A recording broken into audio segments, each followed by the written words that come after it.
Mr. Mann. You know, I like to think of myself as a pretty good politician.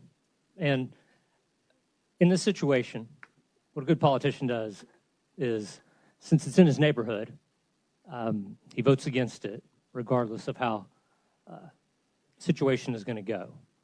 But, you know,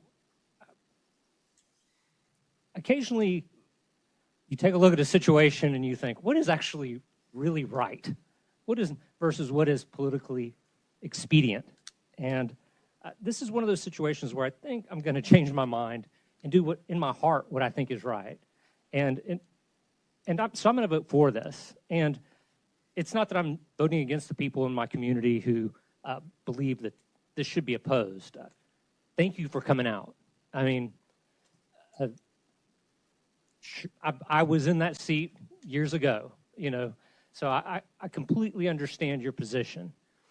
But if you look at the project in a totality and all the things that we've killed for this poor developer and how they have bent over backwards to work with us, you have to actually ask yourself, where do the rights of us as neighbors end, and where do the rights of a person who is going to take a chance on building something begin?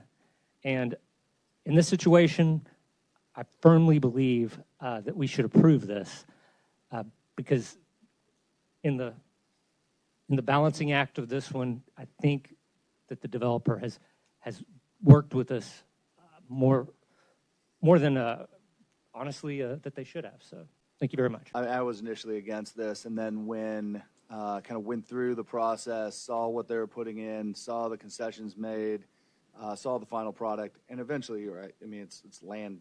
You're the landowner. You have the rights to your own land and do what you feel with it. And then the final kind of straw for me that pushed it over the top to make me vote for it was the letter that I received from the HOA stating basically the developer had worked with them to create an aesthetic that they felt, that the HOA board felt fit into the community. So I think for me, it has checked all the boxes, so kind of changed my opinion. I'm going to vote yes. The aesthetics of this, it wasn't like they came in, just ignored the HOA. They sent us a letter saying that they're in favor of this, especially after all the concessions that the developer made for it. So I don't see necessarily an issue with it in this area. I mean, it's being built behind another building, so it's not like it's going to be right there to where everybody can see it. So I think they've done everything they can for this. Mr. Chadwell. Yeah, like others have already said, I was initially a no on this as well, and not just because Andy said no, even though it is his backyard, right? But we did get a lot of complaints. We get a lot of emails from citizens that were concerned about this. You know, hearing the presentation, the last meeting, and then talking to people about this, they have really gone over and above to try to accommodate the HOA's concerns and address them.